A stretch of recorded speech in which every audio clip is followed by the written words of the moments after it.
우리 삶을 움직이는 뉴스, 중심 잡힌 시선으로 전하겠습니다. 황보선의 출발 새 아침. YTN 라디오 황보선의 출발 새 아침 4부 시작합니다. 자, 김학의 전 차관에 대한 불법 긴급 출국 금지 논란. 결국은 법무부와 담당 검사에 대한 압수수색까지 이어졌습니다. 자, 어떤 내용인지 무엇이 문제인지 살펴보도록 하겠습니다. 구자령 변호사 장관 연결돼 있습니다. 안녕하십니까? 네, 안녕하세요. 구자령 변호사입니다. 자, 이 논란 간단히 좀 정리해 주세요. 좀. 네.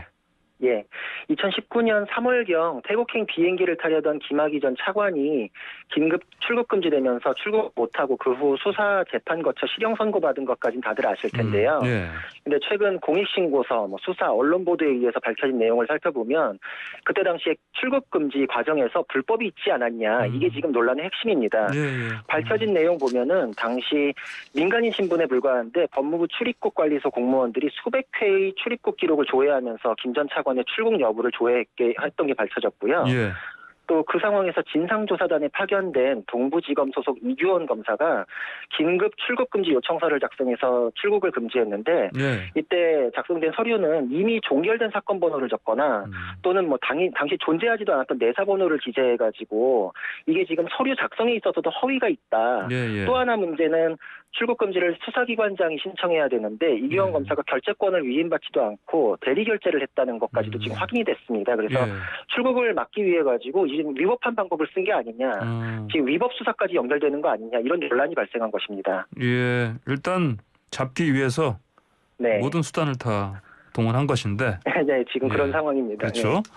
자, 근데 그 당시에는 그 김 전 차관이 출국 금지 대상자가 아니었던 것이죠, 당연히. 예. 네. 예. 일단 출국 금지에 두 가지 종류가 있는데 나눠서 한번 살펴보면은 일반 출국 금지 절차를 보면은 법무부 장관이 범죄 수사를 위해서 출국 금지를 명할 수 있는 경우가 있긴 합니다. 근데 당시 김 전 차관이 진상조사 대상이었을 뿐이지 수사기관에 입건되지 않은 상태라 가지고 수사 대상이었다는데 의문이 있고, 그래서 근본적으로 지금 법무부 장관에 의한 일반 출국 금지 절차를 그때 당시에 따르지도 않았습니다. 그러니까 이게 지금 근거라고 보기도 어렵고요. 예.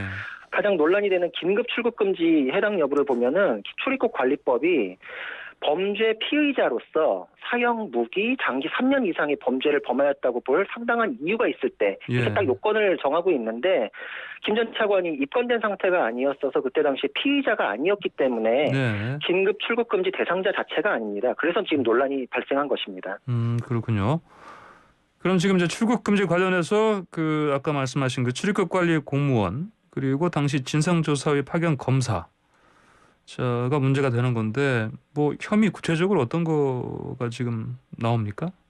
예, 먼저 출입국 사실이 민감한 개인정보입니다. 그래서 임의로 조회해 볼 수 없는 내용인데 지금 수백 회에 걸쳐서 조회를 했다. 이게 지금 확인되고 있기 때문에 출입국 관리 공무원들 같은 경우에 개인정보보호법 위반이 문제됩니다. 그리고 지금 언론 보도에 따라서 숫자가 좀 차이가 나는데 170회에서 무려 700회까지 조회한 걸로 보인다. 이런 이제 보도들이 나오고 있는데 권한 없이 조회하면 한 번만 조회해도 위법이기 때문에 100회 이상이라는 거는 지금 다 공통된 내용으로 보이는데, 그럼 위법이 지금 굉장히 만약 위법으로 밝혀질 경우에는 죄질도 굉장히 큰 경우에 해당합니다.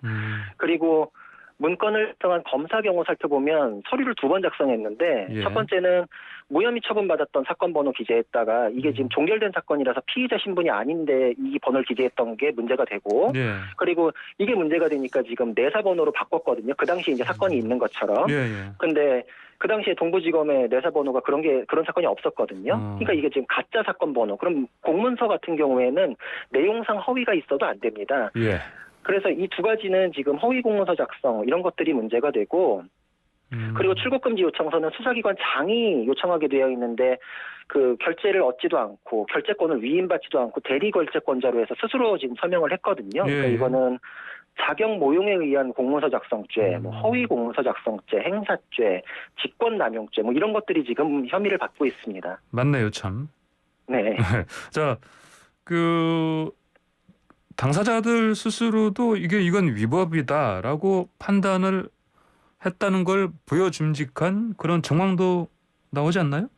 예, 맞습니다. 그래가지고 지금 적법이다라는 그 해명에 대해서 힘을 지금 예. 받지를 못하고 있는 건데, 예. 그때 당시 사정을 살펴보면 긴급 출국금지 하기 전에는 출국금지를 그 서로 논의를 했던 사정들이 확인됐는데, 예. 이규영 검사가 파견검사 차원에서 이 법무부가 출국금지를 해야 하는 것이 아니냐, 진상조사단에서는 그런 의견이 모였다 이렇게 올렸다가 네네. 대검에서 이거 지금 피의자가 아닌데 그게 지금 가능하지가 않다 이런 의견을 받으니까 이규영 검사가 예. 그럼 적법 절차 준수 등 감안해서 우리는 의견 없는 걸로 정리했다 이랬었습니다. 그런데 그 이후에 갑자기 입장을 번복하고 예. 뭐 적법하게 결재를 올려가지고 받은 것도 아니고 스스로 갑자기 아까 말씀드린 이런 좀 의문스러운 서류들을 만들고 스스로 결재까지 한 것이거든요. 예. 그러니까 이런 정황이 당시 적법한 절차였으면 있을 수 없는 내용들이고 게다가 언론 보도에 의하면 당시 대검 법무부장이었던 이성윤 중앙지검장이 동부지검에 연락해서 지금 새로 딴 내사번호를 사후 승인해달라 이렇게 요청했다가 거절당한 것까지 언론 보도에서 확인이 됐는데 예. 적법한 절차면은 이런 사실관계가 있을 수가 없습니다. 그러니까 지금 완전히 모순되고 충돌되고 설명도 안 되고 이런 정황들이 계속 확인됐기 때문에 예. 당시 당사자들도 문제가 있다라는 것을 인식했던 것으로 보인다 이런 내용들입니다. 예. 그러니까 일단 뭐 적법 절차를 알고 있었고, 근데 그게 네. 안 되니까 일단 잡고 보자. 맞습니다. 예, 예, 이런 그렇게 의심스러운 상황으로 부분들이 있습니다. 이렇게 의심할 만한 그런 상황으로 좀 봐야 되겠네요, 정황이. 네. 그러면 법무부는 어떤 입장입니까? 사건 초기에는 법무부가 또 바로 입장을 내지 않아서 그것도 좀 의아했는데 예. 그 후에 입장을 밝힌 보도자를 보면서 법조인들이 굉장히 좀 갸우뚱해하기도 했습니다. 법무부 예. 입장이 뭐였냐면은 예. 국외 도피를 목전에 둔 급박하고도 불가피한 사정을 고려할 필요가 있었다 이랬던 건데 이 입장이 사실 법적인 반박이라고 하기도 좀 의문스럽습니다. 예. 결국은 목적이 수단을 정당화할 수 있다 이런 말밖에 안 되는 것이거든요. 예. 그러니까 이 불가피했다라는 주장을 하고 있는데 불가피가 불법을 합법으로 만들어주지는 않습니다. 예. 그래서 이 해명이 더 논란을 불러일으키니까 또 법무부는 또 이제 나중에는 법무부 장관이 직권으로 출국 금지를 할 수 있다 이런 이제 새로운 해명을 좀 덧붙이긴 했는데 그것도 사실 좀 석연치는 않습니다. 예. 말씀하신 것처럼 제가 듣기도 석연치가 않네요.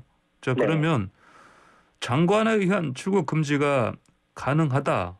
이 해명. 네. 이거 그래도 조금이라도 뭐랄까요? 우리가 납득할 만한 그런 부분 없나요? 이게 형사 절차는 굉장히 정교하게 진행돼야 되기 때문에 예. 만약에 그때 장관에 의해서 출국 금지가 된 거면 예. 그런 서류가 만들어지고 장관이 했어야 이 해명이 맞겠죠. 근데 예. 아까 말씀드린 것처럼 이 사건은 긴급 출금을 했던 거지 법무부 장관이 직권으로 일반 출국 금지를 했던 것이 아닙니다. 그래서 지금 법무부 장관은 사후적으로 살펴볼 때 당시 가능했을 만한 규정 찾아가지고 끼워 맞춰서 지금 말하는 거 아니냐 예. 이런 비판이 있을 수밖에 없고 당시 긴급 출국 금지 서류가 작성되었고 긴급 출국 금지가 된 거는 지금 명확히 확인되고 있는데 이제 와서 지금 장관이 할 수 있는 경우도 있었다라는 거는 사실 좀 초점이 다른 이야기 하는 거에 불과합니다. 예, 예. 이 사건 이거 김학의 전 차관의 그 처벌 필요성에 대한 그 논의가 참 뒤엉키다 보니까 이런 얘기도 나오는 것 같은데 법적으로는 김 전 차관의 그 유무죄와는 뭐 당연히 이제 이게 출금 어떤 과정의 문제와는 당연히 분리해서 생각해 볼 수밖에 없는 거 아니겠습니까? 네, 맞습니다. 네, 네. 법적으로는 두 가지는 상관이 없고 따로 떼서 살펴봐야 되는 문제입니다. 그리고 예. 김 전 차관이 결백하다고 주장하면서 불법 출금에 대해서 지금 논의한 사람 자체도 제가 보기에는 없는 걸로 보이고요. 예. 또 그 자리에 또 다른 어떤 범죄자를 넣어서 말해도 지금 똑같은 논의를 해야 되는 그런 내용입니다. 예.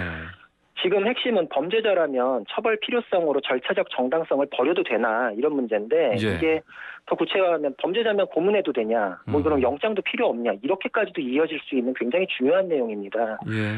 그리고 이게 우리 모두 국민하고도 다 연결되는 문제이기도 합니다. 네. 뭐 예를 들어서 미란다 원칙 다들 아실 텐데 미란다는 살인범 맞았잖아요. 예. 근데도 적법 절차 원칙 위에서 석방했었던 건데 이게 만약에 목적이 수단을 정당화한다라고 이걸 받아들이게 되면 그럼 미란다 살인자니까 미란다 원칙 필요 없다. 폐기해도 된다. 이런 주장까지도 가능해져야 됩니다. 예. 그리고 미란다 처벌하기 위해서 미란다 원칙 필요 없으니까 폐기해라라는 거면은 결국은 나도 포기하겠다. 다른 국민들에게도 적용하지 않아도 좋다.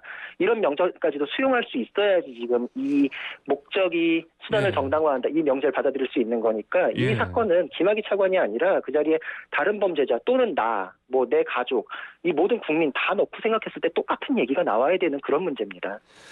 예. 자, 수사는 지금 뭐 어디까지 지금 진행돼 있습니까? 네, 처음에는 안양지청에서 수사 시작했는데 좀 수사가 지지부진하다 이런 비판이 있었고, 예. 그러니까 대검에서 전격적으로 사건을 수원지검으로 재배당해가지고 수사가 네네. 속도를 내고 있습니다. 그래서 이번에 압수수색까지 진행된 것인데, 예. 특히 뭐 법무부에 대해서는 여러 부서에 대해서는 굉장히 고강도 압수수색이 진행됐고, 이규원 검사에 대해서는 자택에 대한 압수수색이 진행됐습니다. 이게 예. 압수수색 중에서는 굉장히 영장 발부받기가 난이도가 굉장히 제일 높은 경우가 발부됐다 이렇게 볼 수 있습니다. 예. 그렇죠. 그리고 주거지니까요. 법조계에서는 예. 네. 그리고 검찰이 압수수색하거나 영장 청구했다, 구속영장 청구했다 뭐 이러면은 칼 완전히 뽑았다 법조계에서는 그렇게 표현하는데 예. 이런 경우에는 사실 무혐의다, 뭐 불기소다 이런 경우는 뭐 거의 없다. 네네. 이거는 정말 칼 뽑았다 이렇게 볼 수 있습니다. 그러니까요. 지금 또 공정거래위에 파견된 검사 사무실도 압수수색. 그렇죠. 맞습니다. 네. 추미애 법무부 장관은 실질적 사후적 피의자를 위해서 법무부를 압수수색하는 것은 누구의 공익을 위한 것이냐라는 이 글을 또 SNS에 올렸습니다. 이게 무슨 말이에요, 이게? 그러니까 지금 예. 실질적 사후적 피의자가 김학의 차관이니까 그 처벌 필요성이나 그 수사를 부정하려고 하는 세력에 대한 그 뭐 불만이다 뭐 이런 식으로 지금 자꾸 프레임을 만드시는 거 아닌가 이런 생각이 드는데 왜 그쪽을 편들면서 법무부에 대해서 이렇게 하냐 뭐 이런 이제 불만을 표출하신 것으로 보입니다. 근데 이 논란이 되는 게 실질적 사후적 피의자라는 개념이 법에 없는 내용이기 때문에 지금 논란도 되고 문제도 되는데 최 장관님 말씀 풀어보면은 예를 들어서 뭐 경찰이 지나가는 사람 일단 체포하고 영장 없이 뭐 압수수색 해봤는데 마약이 나왔다. 예. 그러면은 실질적 사후적으로 피의자가 됐잖아요. 네. 그럼 앞에 거 다 합법이냐? 네. 만약에 뭐 아무것도 안 나오면 위법이고 뒤에 나오면 뭐가 발견되면 합법이냐 이런 의문이 제기될 수밖에 없는 문제고 그러면 이거 적법 절차 원칙이 그냥 해보니까 나중에 나온 결과에 의해서 뽑기 운으로 적법 절차인지 아닌지가 결정되는 그런 식이 됩니다. 이 원칙이라는 건 절대 그럴 수가 없기 때문에 문제는 좀 그런 말씀이시고 이런 식이면 수사기관에서 뭐 분명히 혐의 나올 거니까 영장 없이 일단 까봐 뭐 이런 식의 수사도 뭐 비일비재하게 벌어질 수밖에 없게 되고 만약에 뭐 수사를 했는데 뭐가 안 나왔다. 그러면 그 당시는 위법이잖아요. 근데 뭔가 계속 파다 보니까 하나라도 나오면 이제 합법이 되니까 오히려 위법 수사가 확대될 수밖에 없는 그런 상황도 처하게 될 수 있습니다. 그러니까 추 장관께서 말씀하신 게 적법 절차 원칙과는 맞지 않는 말씀이셔가지고 논란이 더 가열되고 있습니다. 예. 자, 뭐 경찰이나 검사 또 이제 수사관들 입장에서는 어떻게 보면 참 이것도 할 말이 많긴 할 텐데 어쨌든. 네.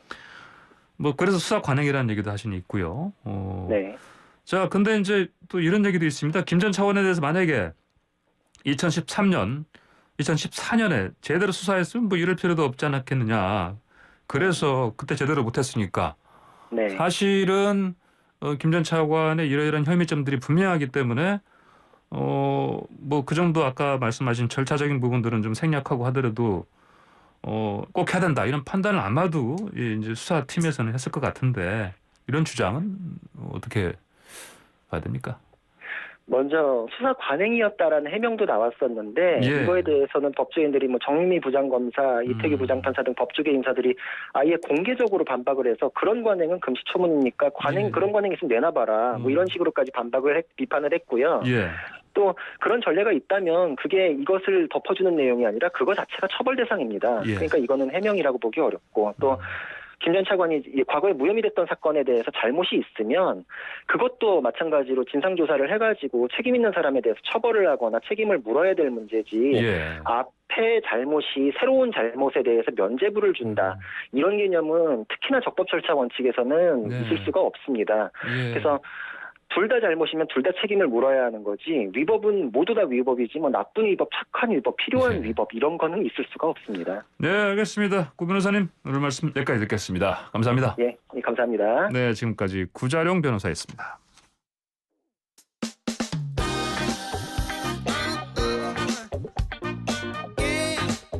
아침을 뜨겁게 스포츠가 얼마나 좋은지 네, 월요일에도 스포츠가 얼마나 좋은지 알아봐야 되겠죠. YTN 스포츠부 조은지 기자 전화로 연결됐습니다. 조 기자 안녕하십니까? 안녕하세요. 벌써 1월의 마지막 주 월요일입니다. 그러게요. 오늘은 유럽 프랑스에서 뛰는 황의조 선수의 시원한 멀티골 소식으로 시작하겠습니다. 황의조 선수가 멀티골을 터뜨렸다고요? 네. 손흥민 선수 소식이 아니고 뭐처럼. 네. 네. 손흥민 선수 소식만 맨날 전해드렸었는데 네. 손 선수의 92년생 동갑내기 친구입니다. 축구대표팀 벤투호 공격의 주축 프랑스 보르도에서 뛰는 황의조 선수가요. 어젯밤 리그 21라운드 홈경기 앙제 팀과의 맞대결에서 선발로 나와서 전반 8분, 전반 11분 무려 3분 만에 2골 넣으면서 팀의 2대1 승리를 이끌었습니다. 황의조 선수의 시즌 4호, 5호 골이고요. 2019년 7월 프랑스 무대에 진출한 이후 처음 나온 멀티골입니다.